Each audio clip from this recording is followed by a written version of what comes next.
Good afternoon, everyone. Welcome to today's webinar on effective treatments, considerations for some common women's health concerns by Dr. Trish Paulson. Dr. Paulson graduated from the Canadian College of Naturopathic Medicine in Toronto, Canada, and has been practicing for over 14 years. Besides having a highly successful natural health care practice, she lectures in nutrition all over the US, Canada, and Asia. So just as a few items of housekeeping, there will be question and answer at the end of the program. And this program is also being recorded and will be able to be downloaded after the session. So at this point, I would like to turn this webinar over to Dr. Trish Paulson. Thank you. Well, good afternoon, everybody, and thank you for choosing to spend your lunch hour attending this webinar. When Nutridyne first asked me to put together a webinar for women's health issues, or women's health, I thought, well, what is the most clinical relevant information that I can share? So what's the most common things that I see, the things that my patients are struggling with? And I thought, you know what? My majority of my patient base is postmenopausal women. And whether it's the chief concern that they've actually come in to see me with, this underlying theme of, you know what, I can't lose weight and I'm overtired. So I thought, you know what, I'm going to take that as kind of the core theme, this overweight, overtired, and tie it into all the underlying physiology and dysfunction that can contribute to and go along with that.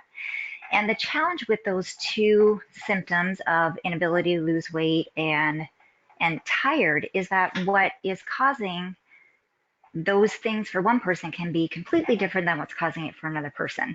And so as much as I'd love to offer you, here's the cookie cutter protocol for your patients who can't lose weight, and here's the cookie cutter protocol to help your patients get more energy, it's just not that simple, as you know. In clinical practice, it's always trying to hear their entire story, kind of dig to what is the dysfunction, kind of figure out how they got there, and then figure out what needs to be done to undo that and get them back to a state of health. So what I wanted to do is start with trying to advance my slides here. Start with a sample patient and not a, kind of cookie cutter, this is the only thing you see sample patient, but a skeleton of a sample patient, and then kind of the diversity that can go on within that. And kind of go through as if I was viewing this patient, okay, these are the things we know, these are the observations I'm making, and then how do we put all that together? So hopefully you can relate with some of the patients that you're seeing with this sample patient. And we're gonna start with postmenopausal female, but really just some sort of, hormone imbalance. And why I want to mention hormones is when it comes to male and female health issues, when we see a higher prevalence of a health concern, autoimmune conditions are a great example of this. And we see a far greater prevalence in autoimmune conditions in females than we do males.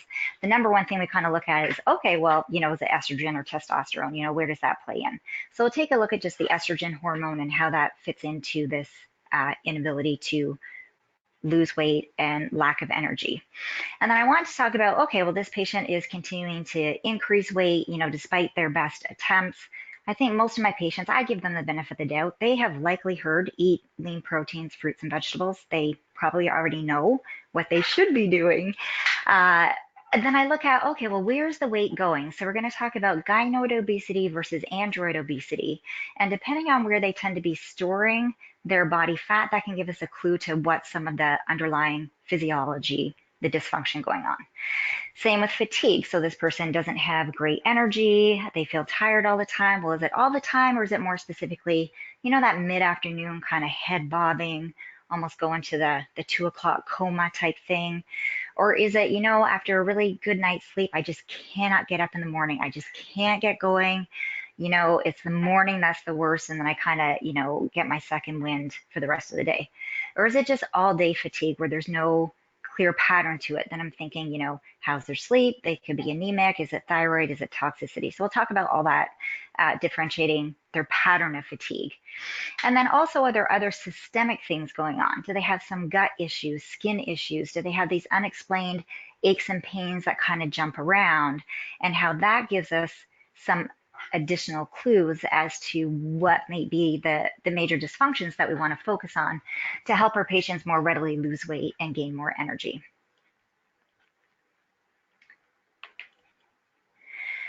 All right, so let's start with what's the role of estrogen for women in terms of weight gain specifically. What's interesting about estrogen is when it's perfectly balanced down here, right? We know all the great things that estrogen does. It helps maintain great skeletal muscle mass, bone density, protects against oxidative stress. But we know that when estrogen levels go low, that deficiency is associated with reduction in metabolic rate. It all of a sudden the weight starts shifting. We'll talk about gynoid obesity, which is more the pear shape. That's the classic where females typically will hold their body fat. And then interesting, we see it so common postmenopausally all of a sudden, and your female patients will say, yeah, all of a sudden it's just moving all around my middle.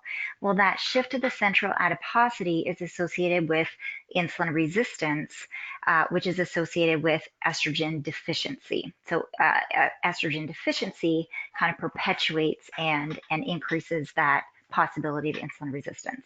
Increased appetite, dyslipidemia kind of goes along with the whole insulin resistance theme. This was a study that showed that estrogen receptor alpha knockout mice automatically became obese and insulin resistant. What's interesting on the flip side is we also see in scenarios where estrogen levels are very high, this also induces insulin resistance and a gain of body fat. Pregnancy would be a great example. So why women are prone to what we call gestational diabetes is because with those estrogen levels being so high, it increases the risk of insulin resistance, and purposely so because the body's trying to put on, lots of storage of body fat while she's pregnant. There's many ways that we can test hormones. These are just some examples. Genova, I use a lot of Genova labs to look at that. ZRT is a great one. SpectraCell gives me great panels. So I want to look at the whole hormone balance, right? It's not just about estrogen. It's estrogen always has to be in balance with progesterone, what's going on with testosterone, and of course we'll talk about the adrenals later. So many labs that you can choose from, but when you're looking at specifically estrogen deficiency and potentially adding in estrogen, I absolutely want to have objective data, the labs to say, yes, they actually are estrogen deficient. They do need estrogen. And then I'm retesting anywhere from 3 months of, things are transitioning and I'm not sure where they're at. Definitely no later than 6 months. Even if they feel good, I want to make sure that they feel good because their hormones are actually in balance.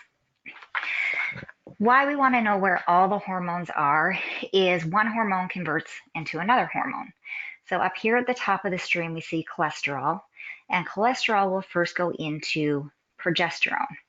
Now, there are very specific enzymes that can take that healthy progesterone and convert it then into increased amounts of testosterone, in which case your lab pattern may show higher levels of testosterone, lower levels of progesterone. Now, there's key enzymes, 17 and 20 lyase, as well as 17 beta hydroxysteroid. These are upregulated by insulin. And what this means is when a body has insulin resistance, those enzymes are going to turn on. They're going to speed up that conversion. And that's why when I talk to my patients about doing some hormone replacement or working on the hormones, they first have to work on the big hormones. And to me, the big hormones are blood sugar, which isn't really a hormone, but blood sugar, and then insulin. So they have to get their insulin levels managed first, and then we can tweak kind of the small hormones, being the progesterone, testosterone, estrogen. Now that increased amount of testosterone can also go down and be converted into increased amounts of estradiol. The main enzyme that does this is aromatase. Now aromatase comes from various places in the body, but one of the main sources of aromatase is the visceral adipose tissue, belly fat. And more specifically, when the belly fat cell is getting bigger, that cell becomes stressed out and it releases a greater amount of aromatase versus when a belly fat cell is shrinking, the amount of aromatase decreases. So more important than just the size of the belly fat cell at any particular time is the direction that it's going. So even if they're not in an obese category, if their weight is slowly creeping up, However, slowly that belly fat cell potentially is getting bigger, and that's going to release more aromatase. So then balancing the sex hormones. What can we do for our patients with either estrogen dominance, not enough estrogen, progesterone, balancing that all out so that they can more easily lose weight and gain more energy? So for our female patients with estrogen dominance, some of the keynote symptoms are obviously this would be postmenopause. That's when estrogen levels start decreasing, but specifically in that perimenopause time, which can be like 10 years before they go into postmenopause, estrogen levels are going to be the highest ever in their life outside of pregnancy within those years leading up to when they then become postmenopause. So one of the key interventions that I focus on is what can we do to upregulate the pathways involved in estrogen detoxification to try to keep their estrogen levels down at a balanced amount where it's not inducing that insulin resistance. I love Nutridyne's product called EstroBalance. It's a combination of bioflavonoids, rosemary, trimethylglycine, has all the methylated B vitamins that really target and help upregulate those detoxification pathways. That is in a capsule form at high doses. The highest I've ever dosed it is 2 in the morning with breakfast, and then 2 at night before they go to sleep. I've dosed it for less significant cases, 1 in the morning, 1 at night. Sometimes I'll just have them do it from day 14 when estrogen levels are spiking until the first day of bleeding. But an excellent product, typically with after 1 to 2 months, if you get a full menstrual cycle, what I'll tell my patients is, it doesn't mean that your periods are going to be perfect, but they should be noticeably better. So if they're having periods every 2 weeks, a lot of breast tenderness, spotting between periods, very heavy flow, lots of clotting, fibroids, cystic ovaries, EstroBalance would be a fantastic product for any of those estrogen dominant type conditions. A protein powder or a meal replacement powder called Dynamic Hormone Balance is another one of my favorites. So it is a nutritional powder. It's a balance of the macronutrients, protein, carbohydrates, fats, and again has some key active ingredients, the flax, lignans, calcium D-glucarate, DIM is in there, again, all associated with helping the body more adequately detoxify any sort of excess estrogen. What I love about these nutritional powders is when I mentioned, to my patients, hey, we can help you detoxify the estrogen, but you have to look at the bigger hormones, the glucose and insulin. That's the tough part because a lot of that is food related, right? It's what they're eating, it's their diet. And taking supplements, quite frankly, is the easier part of the two. Actually changing what you're eating, trying to do low glycemic, trying to avoid certain foods is the tough part. So these nutritional powders really help your patient do the dietary part of it that more readily because this takes care of one of their mini meals. So if they're doing that 1 or 2 scoops a day, then they can just kind of do lighter, smaller snacks throughout the day, and it really helps them implement those dietary changes. So other things that are also going through the same pathway to detoxify as estrogen has to be pushed through is alcohol and coffee.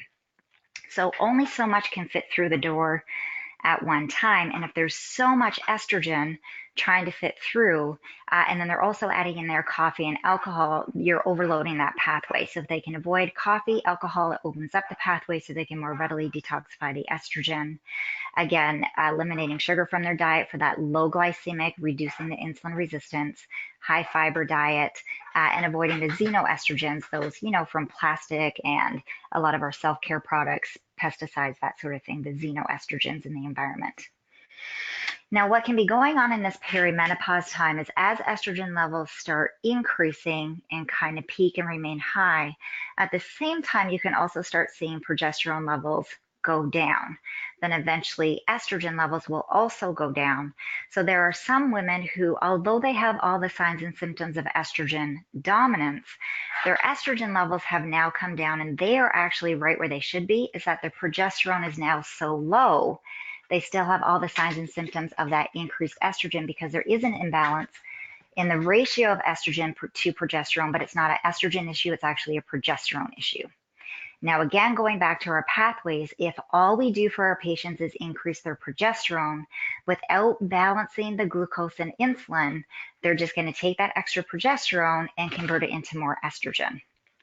So if your patients are interested in doing a topical bioidentical progesterone, Profeminal is an excellent product that Nutridyne has. Also chasteberry, which is an herbal support. If they don't want to do the hormones directly, chasteberry can have that little bit of a progesterogenic effect and can help balance the estrogen to progesterone ratio.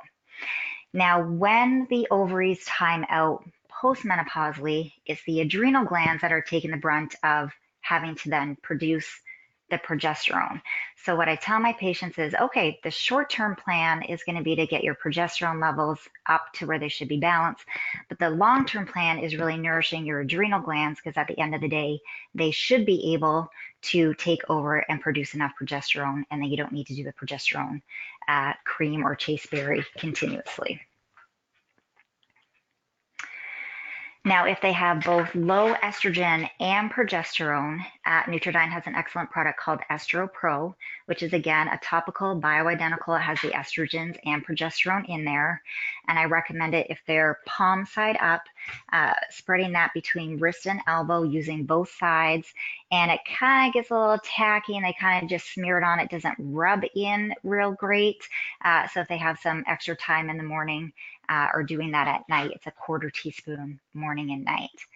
Black cohosh is an herbal that has shown to have an estrogenic effect. So again, if they don't want to do the bioidenticals, adding in some black cohosh to kind of increase that estrogenic activity. And again, chasteberry for the progesterone. And at the end of the day, it always comes back down to the adrenal support. And again, that's a common conversation that I have with my patients who are having a highly symptomatic transition into postmenopause, is that, okay, well, an ideal postmenopause is, hey, your period stops and it never comes back, and that's the only symptom you experience. So typically your patients who are most symptomatic and really struggling through the transition, it's a sign that the adrenals are really, kind of fatigued or compromised, or they may need a little bit of adrenal support there. So we'll talk more about the adrenals later on. Low DHEA, that's an easy fix. They can actually just take DHEA. Nutridyne has an excellent product. It's 25 milligrams of DHEA, and that's what the product is called. And then again, the additional adrenal support. And again, always going back to remember the insulin resistance with diet and exercise, and then Gluco-IR. I listed there for you some of the active ingredients that's in there. The product is designed for not only increasing the insulin receptor site, but also for helping the cells in the pancreas to produce a good potent amount of insulin. Glucose support, the key micronutrients or micronutrients in there is chromium and vanadium. Again, both have been shown to support carbohydrate metabolism, also support healthy serotonin levels and healthy cortisol levels.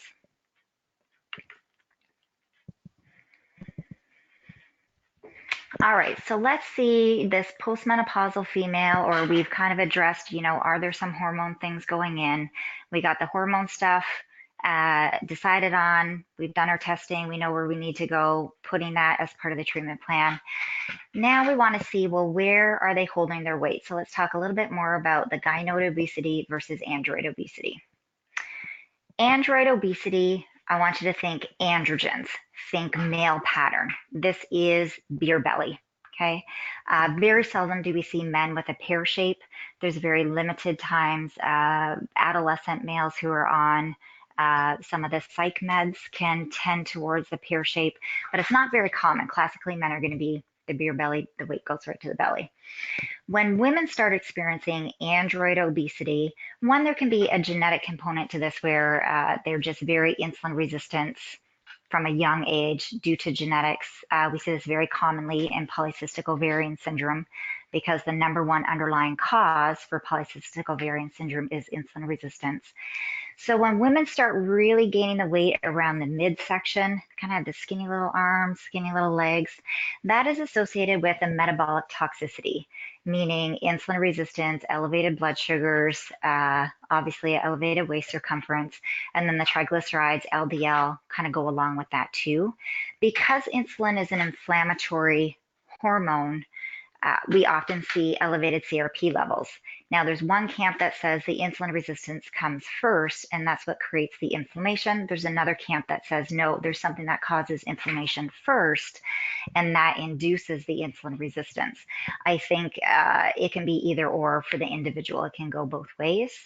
And then GGT is a marker for liver detoxification. So it is a enzyme that will increase when the liver is working really, really hard to detoxify. And that's, again, just that metabolic toxicity. We'll start seeing those elevated GGT levels.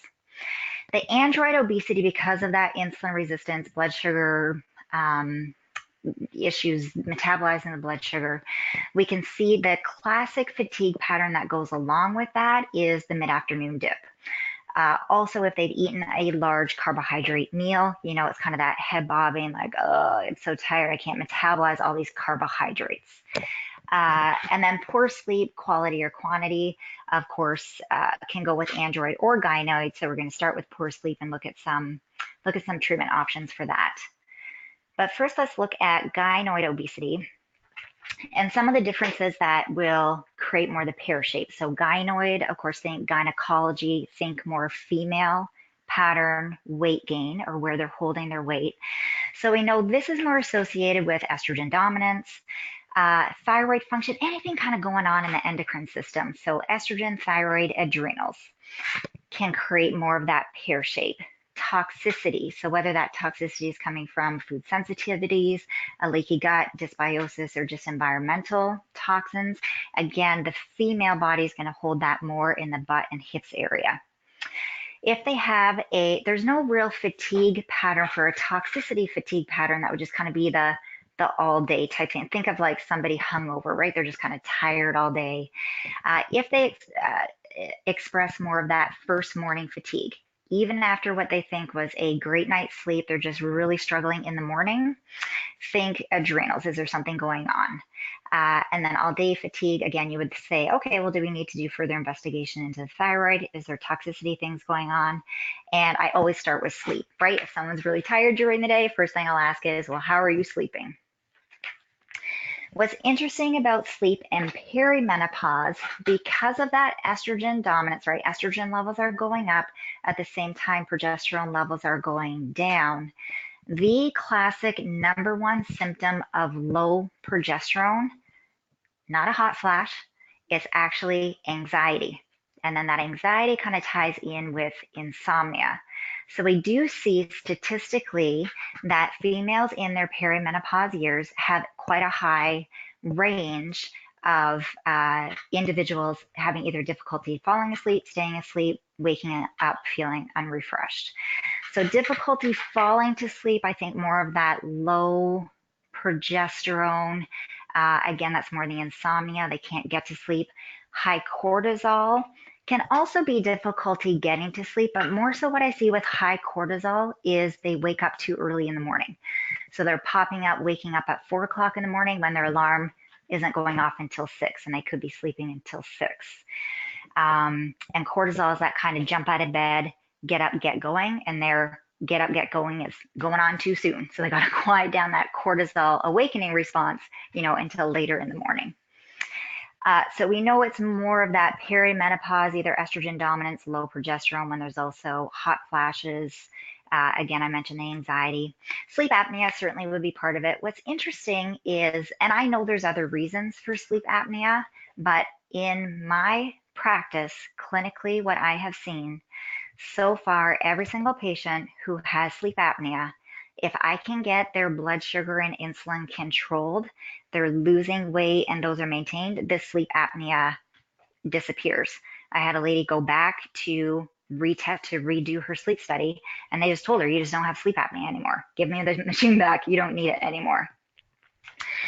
Melatonin is, now I've always thought of melatonin is I can't get to sleep. And so if someone's really having difficulty getting to sleep, that's kind of one of my first thoughts. Could this be a melatonin deficiency? We do see that as all the hormones start declining, melatonin is also one of them that may start to decline. Because serotonin converts into melatonin, for some people, if they have low serotonin, that could also result in some sleep issues due to that low melatonin.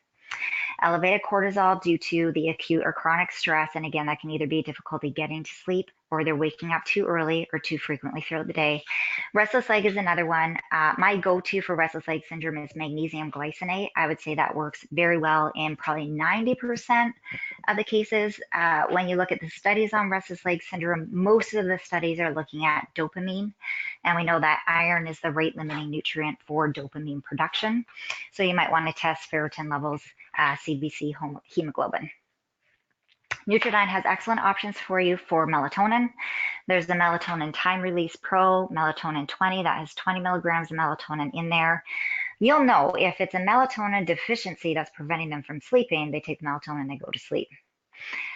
What we know about chronic stress, when I talk about, is stress preventing this patient from getting to sleep, I talk about what's going on in the body, and then I talk about what's going on in the brain. So when there is a stress response, cortisol levels in the body go up. Those glucocorticoids will cross the blood-brain barrier. When it crosses the blood-brain barrier, that sets off norepinephrine. Norepinephrine kind of branches out to the amygdala, and that fear center of the brain starts growing. It also sets off glutamate. And glutamate and GABA are like a teeter-totter. When glutamate is high, GABA is low. When GABA is high, glutamate is low. And there's a very specific enzyme that will convert that glutamate to GABA. So when there's cortisol going off in the body, I think, well, is there also, a GABA deficiency and too much glutamate going on in the brain? So a great combination is addressing the cortisol. Stress Essentials Serenity, think Serenity Now, kind of quiets down the cortisol response. Cortisol Pro, again, the active ingredients in there just kind of quiets down the cortisol. But at the same time, and that's more for the body, then I want to do something for the brain as well. And I mostly focus on GABA. So there's one called Calm Ease that does have a form of GABA that will cross the blood-brain barrier, and the L-theanine, that's an amino acid extract from green tea that has that calming effect. Liposomal Sleep is another great one that has some melatonin in there, again, a form of GABA that can cross the blood-brain barrier, and then some supportive micronutrients. If you think this patient is not sleeping well because of low serotonin and they're not able to convert that to melatonin, Good Night is a Nutridyne supplement that has tryptophan, which is the precursor to serotonin, lemon balm, L-theanine, and some melatonin. So that would be a great combination.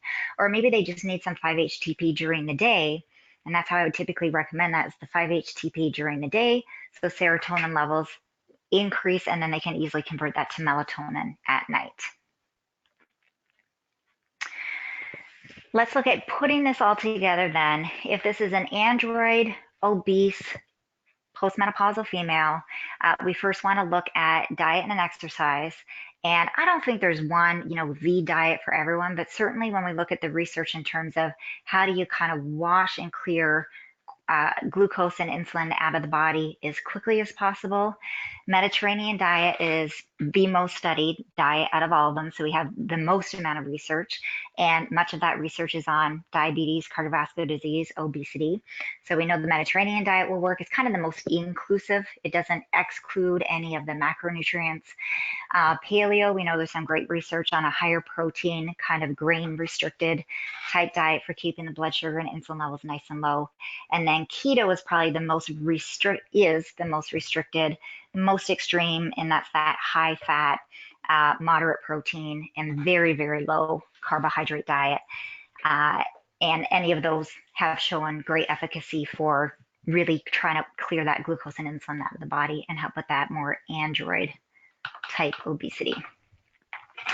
And then you have lots of choices. So this certainly isn't, oh, your patient has to do all of these all at one time, but just some suggestions for you. So either the glucose IR or glucose support, because those are working with the insulin receptor site, I want them to take it while they're eating their food. So they're going to take, if they're doing 3 kind of main meals per day, 2 with breakfast, 2 with lunch, 2 with supper, so that as they're metabolizing the carbohydrates from that meal, the insulin is binding to the receptor site and the sugar is actually getting into the cell to go to the mitochondria to get burnt up as ATP cellular energy.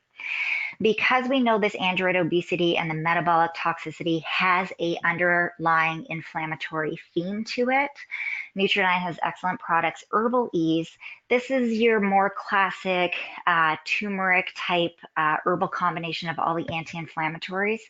That's going to help kind of quiet down any ongoing inflammatory response. The PRM Resolve, these are these specialized resolving proteins that basically end the inflammatory response. So one is kind of quieting the inflammatory response from being initiated. The PRM Resolve is more cleaning up the inflammation that had been going on and kind of putting an end to it. So a combination of those two. The Herbal Ease would be the 3 on rising, 3 at night. The PRM Resolve would be 2 just once a day would be the dose I would choose for that. And Mega Pure, we know there's lots of great research on fish oils in terms of insulin sensitivity and lower inflammation. And then detoxifying, whether it's cortisol, estrogens, insulin, if there's a toxicity component to this, dynamic detox is a great one, dynamic daily meal. And again, these are these nutritional powders that act as a more complete meal replacement. So it's just 1 scoop, they mix it up. I just mix mine up with water. It tastes great. They can certainly mix it with almond milk or a diluted juice that they choose to, but the taste on its own just with water is great. Just 1 big scoop, they can do that as any of their meals. It could be a breakfast replacement, could be a mid-morning snack. I would call it a mini meal replacement. It's going to tie them over for 2, maybe maximum 3 hours in the day. And then more specific treatment options if they're the gynoid obesity shape. So higher fiber diet, and again, think it's the toxins. So you want to bind up the toxins, kind of get those out, supports things going on in the gut, phytoestrogens as the estrogen balancers, sugar-free, gluten-free, dairy-free, again, from that more toxicity perspective, either a full modified elimination diet, if you've tested food sensitivities, getting any of their food sensitivities out. Again, approaching this from is it hormone, is it toxin type perspective. And then the dynamic 10-day detox is great too. And we'll talk about that towards the end of this program. And the dynamic detox is the nutritional beverage that's in there. If you're trying to do more of an estrogen detox, you can simply swap that out with the estrogen detoxification nutritional powder. So if they're estrogen dominant and you think that's what's most contributing to this inability to lose weight, the weight's all going to their butt and hips, estro balance, 2 with breakfast, 2 before sleep. Hormone balance is that nutritional powder. So 1 scoop mid-afternoon, they could do that twice a day.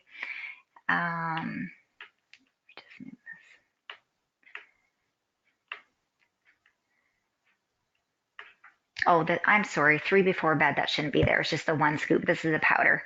And then a fish oil, 1 gram anytime during the day.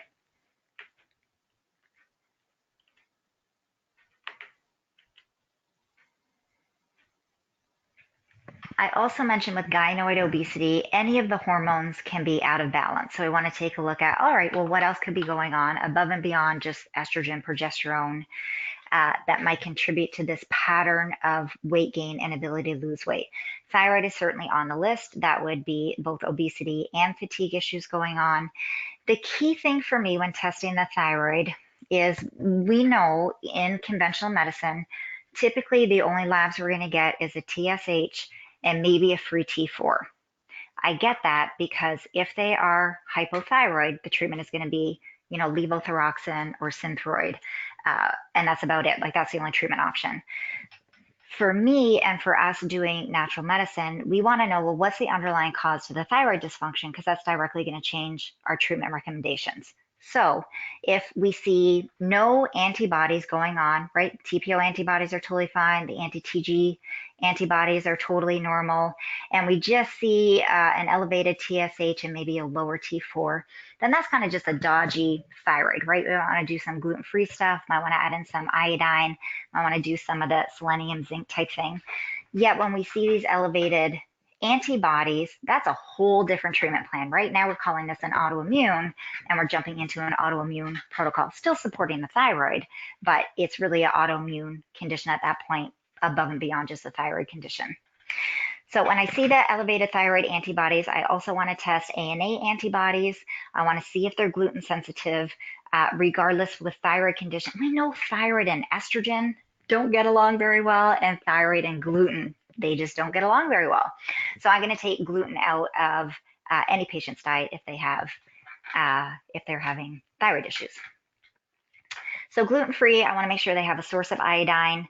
The rate limiting nutrients for that conversion of T4 to T3. Now remember, what the thyroid produces is T4, and that means it's the tyrosine amino acid, and then there's 4 iodines on that. Then that de-iodizing enzyme comes in, it takes one of the iodines off, and that's how they get T3. Now T3 is the one that actually goes to the end tissue and connects and has the actual thyroid function. So T4 is just kind of this transition one. Really what we want to see is that they're getting good amounts of T3. So we know for that enzyme to take that iodine off, create the T3, zinc and selenium are the rate limiting nutrients for that. So thyroid complex is an excellent combination that has a source of iodine, has zinc, selenium, it's all in one, and they can take that for just nourishing the thyroid. Now, if it's a very underfunctioning thyroid and you want to get more, the glandulars, I love glandulars. Thyroid Pro is an excellent one, and that can really help increase their T4, T3 levels. Then again, if it's autoimmune related, Hashimoto's thyroiditis, we're jumping to a whole other area, autoimmune, kind of the 4R, the gut restoration, all of that. And we'll talk more about gut and detoxification towards the end. Now, the hormones are all very intricately linked. So although we're testing kind of way down here at just the TSH and the T4, we know that adrenal and thyroid kind of go hand in hand. And what's tricky about listening to your patient's symptoms when it comes to hypothyroid and kind of dysfunctional adrenal health, the symptoms are like pretty close. So typically it's, I can't lose weight, I'm tired all the time, I'm cold all the time, my brain doesn't work that well. And I think, oh, well, it could be thyroid, could be adrenals. The symptom pattern is very similar. But more so what's interesting is when the adrenal pathway, this hypothalamus pituitary axis, right? It starts at the hypothalamus, cortical releasing hormone, pituitary, then the adrenal stimulants for the adrenal cortex and medulla. This cortical releasing hormone, when it is running high, it can have an inhibitory effect on TSH. Now, typically we want to see a lower TSH, right? A 1 or 2, right around there. We can see a great, oh, look, your TSH is a 1.5, it's perfect, but it may be falsely lowered just due to increased stress patterns going on. So they go to their medical doctor, they say your thyroid is fine, that's the end of the story, but they have all the classic signs and symptoms of hypothyroid. So we know that goes on. We also know that when cortisol levels are high, that we see an inhibitory action in the conversion of that T4 to T3. So they're all connected. You want to test both and see what's going on. Now, adrenal function quite often gets the title, adrenal fatigue or adrenal exhaustion. And sometimes that gets interpreted as, your adrenals are tired and they're worn out and they're not producing enough cortisol. But we know that's not actually true. There's a whole, it's the hypothalamus pituitary adrenal axis. There's a dysfunction going on at some level there, but we have to look at the whole thing.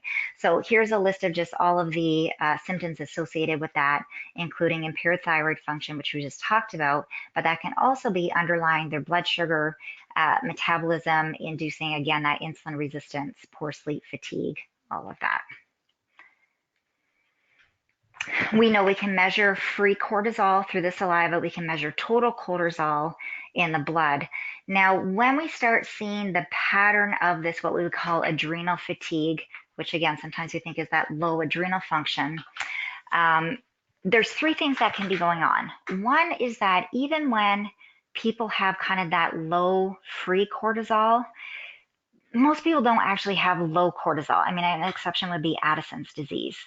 When we see low free cortisol, most will still have a normal or an elevated total cortisol, the cortisol in their blood.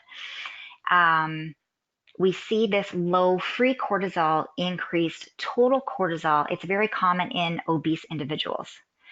One thing we can take a look at is very specifically this cortisol awakening response, where we make sure that if our patients are doing a saliva collection, it's going to be in that 15, they have to wait 15 minutes, kind of right around that 30-minute time that they're already awake. And we want to see a good spike. If we see a good spike as the morning awakening response, then we know the adrenals are capable of doing their job, but there might be some other things going on. So what can happen is you get a down regulation of the HPA axis. Essentially, this is the brain going into protection mode. Too much cortisol is going to down regulate some of the receptors involved in this pathway, the HPA pathway, and that can lead to a decreased production of cortisol from the adrenals. It doesn't mean that the adrenals aren't capable of it, but they down regulate the production, and the adrenals are just not pumping out the cortisol. It's a protection mechanism. Another mechanism is bodies will go into cortisol resistance, very similar to insulin resistance. This is where there's a down regulation of the cortisol receptor sites. And then the third is just having a decreased bioavailability of the cortisol at the tissue level. One thing that can do that is you just get increased binding proteins. Again, that's a protective body mechanism that goes on, so there's not as much available free cortisol. The cortisol can also get converted into cortisone, which is a less active form of cortisol. The overall symptoms associated with this adrenal dysfunction with obesity and fatigue, it's really how I explain it to my patients is it's a depleting metabolic reserve. And a depleting metabolic reserve, that's why it's showing up in all places of the body. So one, we know it can throw off their ability to metabolize carbohydrates, can push them into that insulin resistance. So we want to get them on some sort of healthy, low glycemic, high fiber, plant-based Mediterranean diet would be a great place to start. Definitely stress reduction, some lifestyle changes, right? First, remove the cause. Adaptogenic herbs, I love. Adaptogenic herbs, essentially how I explain it to my patients is the adaptogenic herbs try to get your body back into a place of homeostasis. Stress Essentials Serenity, again, that's the one thing, Serenity Now, that's kind of quieting down the cortisol response. That's a great one for at night to help them sleep if you think they're having poor sleep quality due to too much cortisol. Also, if they're getting kind of the panic attacks, more the anxiety, kind of the wired, revved up during the day, think Stress Essentials Serenity. I always dose those in twos. Stress Essentials Balance is more for kind of uplifting and kind of nourishing and more stimulating, get the HPA axis going again. Again, these are both combinations of traditional Chinese medicine herbs, but they always have that list of, oh, these are the more calming herbs, these are the more stimulating herbs. And so they've been divided. Again, Stress Essentials Balance is more uplifting, get more for the stressed and tired. Stress Essentials Serenity is quieting down the cortisol response. Adrenal Resilience is another product that I love, and that's again more for the stressed and tired, but all of these are really just trying to get the body back into a state of homeostasis. The glandulars, again, I love Adrenotrophic, Thyroid Complex, Drena Plus. The Adrenotrophic is just the adrenal glandular. Thyroid Complex, when you think they have all of that going on, I love this product because it has thyroid, glandular, adrenal, pituitary, and spleen. And then the Drena Plus is the adrenal, glandular, and then there's some additional supportive herbals and vitamin mineral combination. Again, all to support that HPA axis. Adaptogenic effects, again, is just trying to put the body back into a state of homeostasis. DHEA also coming from the adrenal glands. We know it's a precursor for testosterone and estrogen. When I talk about DHEA to my patients, I'll say, hey, you know what? Your DHEA levels are low. The nice thing is the short-term plan is you just take the DHEA and it's always going to come up. If they take DHEA, you retest their labs in 3 months, it's always going to be higher. The long-term plan is support your hypothalamus pituitary axis, the HPA axis, and hopefully your adrenals can then start producing their own good amount of DHEA. When there is a dysfunction in that HPA axis, DHEA is the first hormone that we're going to see go down before cortisol levels come down. What I tell my patients is, hey, when you read about DHEA on the internet, it's going to sound like it's the fountain of youth. Helps you maintain all your muscle mass, you metabolize all your carbohydrates, fats, proteins, great sex drive. It's wonderful. And I tell them it's not that great. Like, don't have high expectations. It's good. You need it, but it's going to be just kind of subtle little changes that go on. All right, so we talked about thyroid, adrenals, and then what about that all day fatigue? Where they may have either the gynoid or android obesity. It's kind of this just, I'm tired all the time. There's no real specific fatigue pattern to it.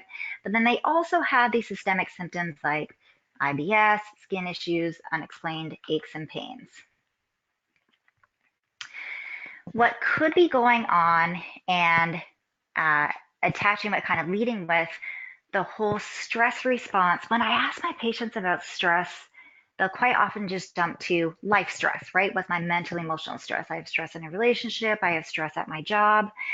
But we know that it's any sort of stressor on the body, either in the external environment or the internal environment, the body will still go through what we call the cell danger response. When this cell danger response persists, it's affecting the whole body. We know that this cell danger response can directly affect the gut microbiome that gets disrupted. Several organ systems become impaired, behavior change, and chronic disease results. So above and beyond just mental emotional stress, we can look at any sort of infection, any sort of toxin is also going to set off this cell danger response. We know specifically to the immune system, whether it's viral, bacteria, yeast, parasite, when these infections go on to change the microbiome in the gut, we start seeing this increased level of lipopolysaccharides. This increased level of lipopolysaccharides are direct toxins to the integrity of the tissue in the gut. So when it is ongoing and a tonic stimulation, the immune system is on fire, and the byproduct of that chronic immune system response is going to be inflammation. Okay, and the tissue is being compromised. We also see neurotoxic metabolites like D-lactic acid, ammonia going on. This was a research paper titled Metabolic Endotoxemia Isn't More Than Just a Gut Feeling. So essentially what they were saying is that, hey, yeah, you know what? When there's this increased endotoxemia going on, that would mean that the gut flora is imbalanced. This definitely has a direct results to a leaky gut. So they said, dietary interventions that are going to help heal the gut, and certainly removing whatever that circulating endotoxin is would be the way to go for reducing this ongoing immune response and inflammatory response. Diet is one of the most important modifying factors of the microbiota and the gut-brain axis. So again, taking back to food, I love the supplements. Supplements definitely supplement and help our patients get the changes faster, but they still have to make the dietary changes, lifestyle changes in addition to. There's no amount of supplements my patients can take that are going to undo the effects of an unhealthy diet, unhealthy lifestyle. So some of the key things being sugar-free.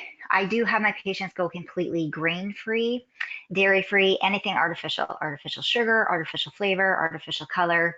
And if I've tested any food sensitivities, eliminating those as well. So it's a microbiome reset, right? Out with the bad, in with the good, heal the cells, balance the response. This is not a protocol. This is an example for you of some of the antimicrobials that Nutridyne has to offer. I love antimicrobials. I use a lot of antimicrobials. I do think It works above and beyond just putting in the probiotics and the dietary stuff. And quite often I will cycle through them. This by no means is a long-term plan, like, oh, multivitamin, just take one a day for the rest of your life. This is a limited time. Typically, if things have been going on for about a year, I'll say it's a minimum 3 months, but it can be for a maximum of a year.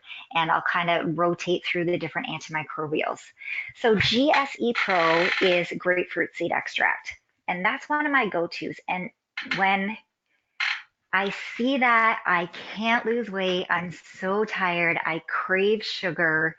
I feel puffy all the time. I have fluid retention. It's kind of all that tied in. If they've been on a lot of antibiotics, if they have chronic yeast infections, the yeasty stuff, GSE Pro is my go-to. I love this product. I'll have them start with 2 in the morning, 2 at night before bed. And I'll say after 3 days, if you are feeling fine, no, you're not feeling worse for it, go ahead and increase up to 4 in the morning, 4 at night. After 3 days, if you're still feeling pretty good, go up to 6 in the morning, 6 at night, and then they stay on the 6 twice a day.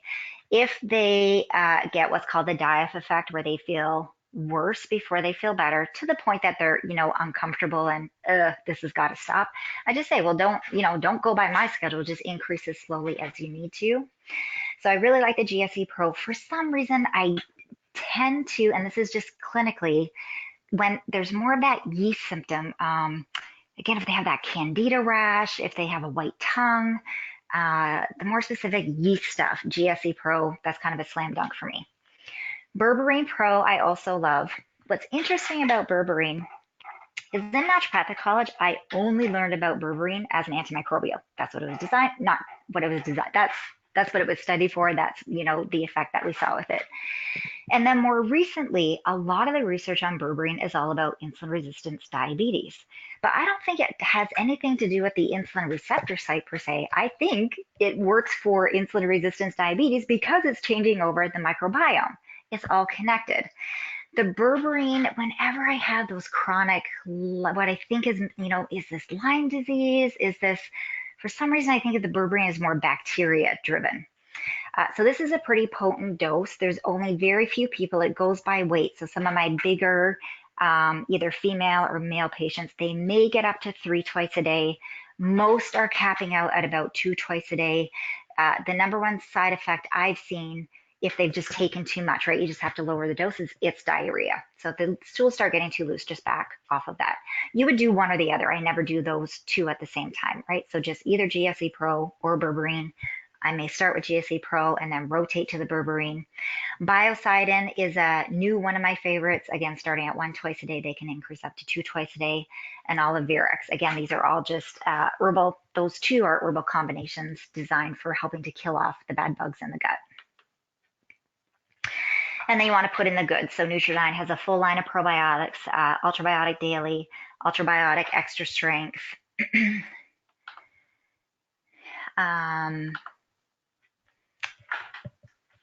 Saccharomyces, and the Ultrabiotic Daily multi-strain.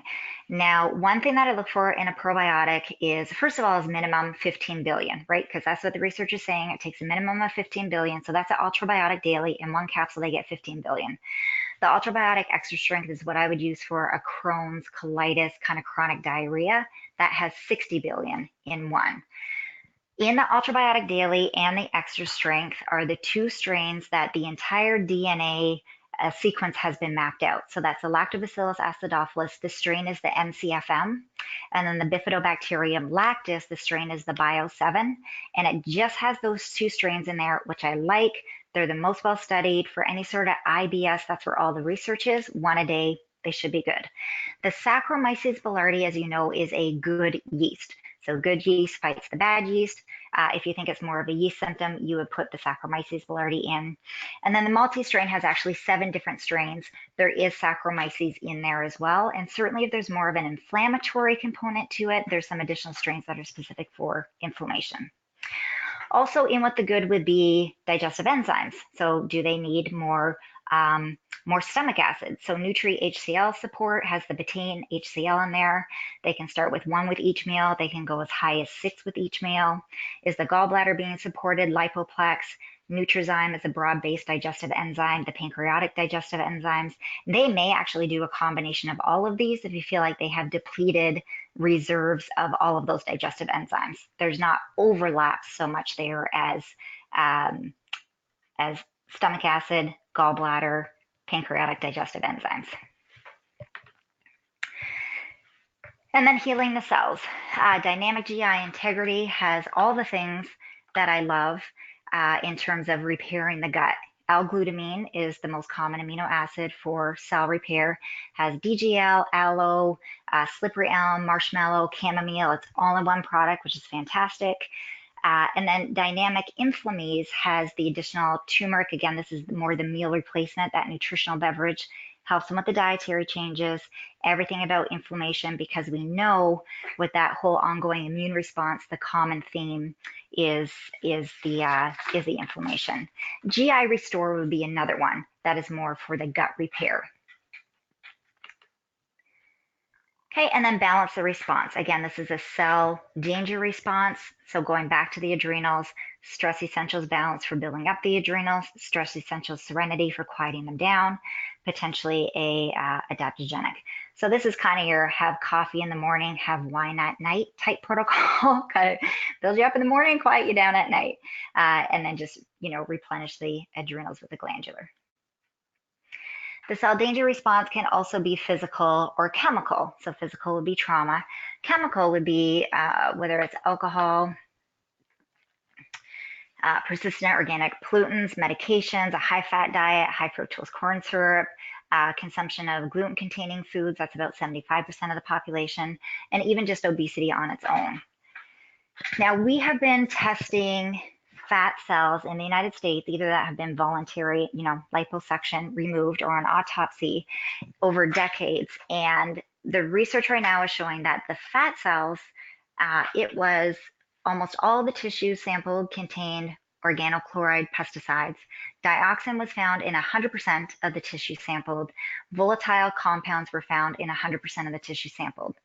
The theory is then our fat cells kind of work as a sponge. Now, most of our lives as adults, we don't create a greater number of fat cells. The fat cells just either get bigger or smaller over time.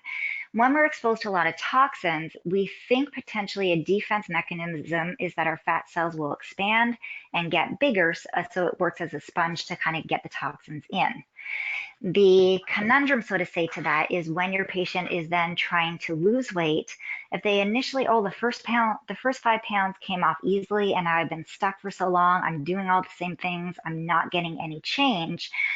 A theory is that as you shrink the fat cell and the toxins come out, that can then lead to endocrine disruption, increased inflammation, and then the weight loss stops, right? Your body says, nope, there's no way I'm not going to shrink this cell one iota more because you're just going to make me more toxic.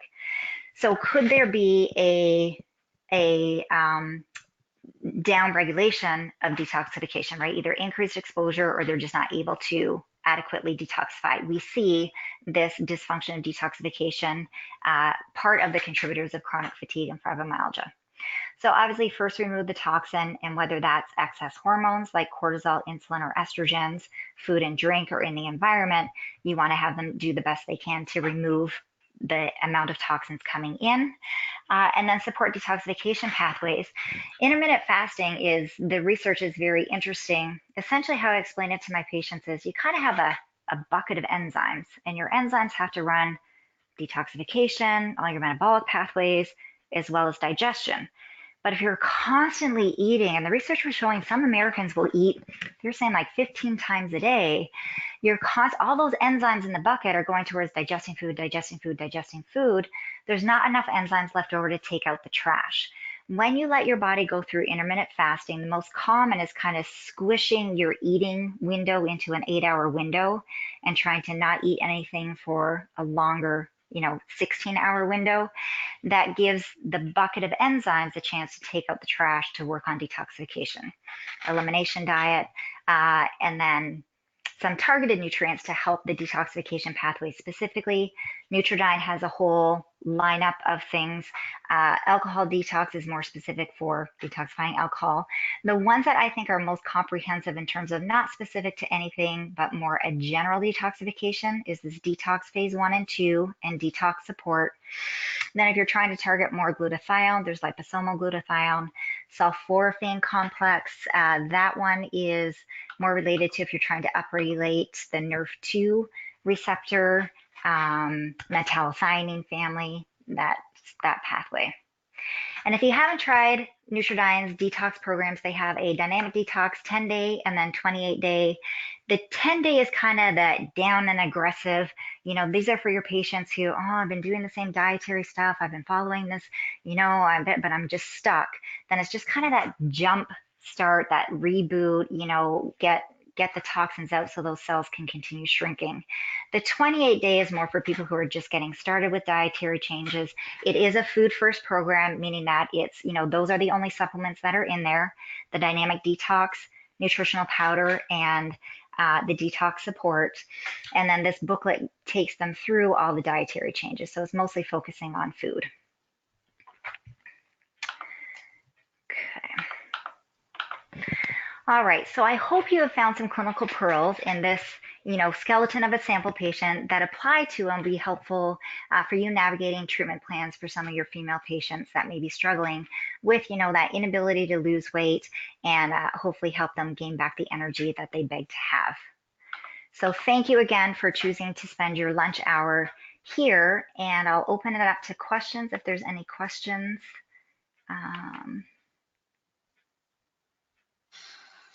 Thank you very much, Trish, for that. I appreciate that. Yeah, we're going to open it up to questions. I see that there is one right now. It says, is there a patient guide to the dynamic hormone balance powder? Currently, there is not a patient guide to that. You can go on the website and download the detail sheet. Trish, do you have any recommendations as how they should use that powder? I know you had a little bit in your slides there. Yeah, this is my own invention. I essentially took the dynamic detox program and I just swap out. Instead of doing the dynamic detox powder, you have them do the hormone balance powder. And instead of doing detox support, do the estro balance. Perfect. Hopefully, Helen, that answered your question. There's another question here. Says, for female patients who have had breast cancer or uterine cancer, I can't see the rest of the question. Here it is. Or uterine or ovarian cancer, how do you proceed? Okay, so when there is a history of ovarian cancer or breast cancer, I'm just trying to hormones are out. So whether it's an estrogen positive tumor, progesterone positive tumor, I don't do any hormone. I don't even do DHEA, and that's just my own conservative practice style.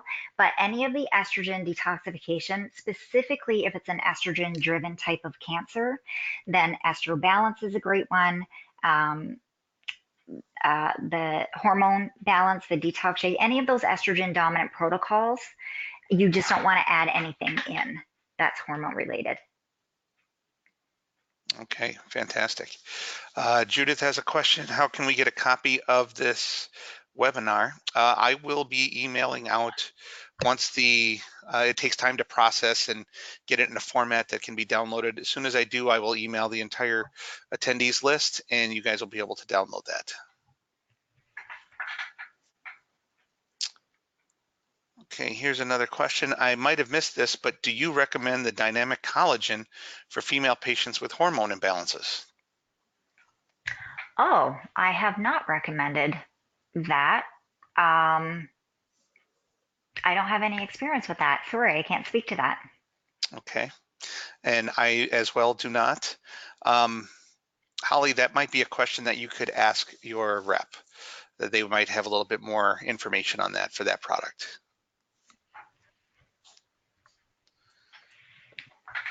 All right, well, it looks like that might be all the questions.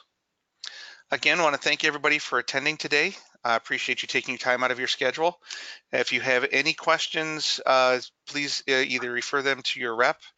They will get the information to you about any of the products. And like I said, that as soon as this is available to download, I will email everybody, and hope everybody has a great day. Thank you again.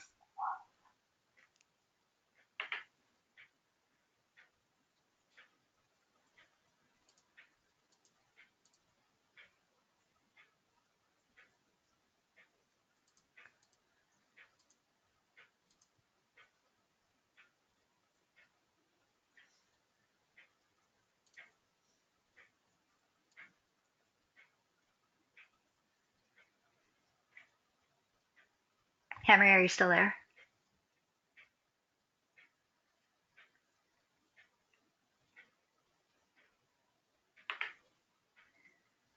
Yeah, I'm still here. Sorry about that.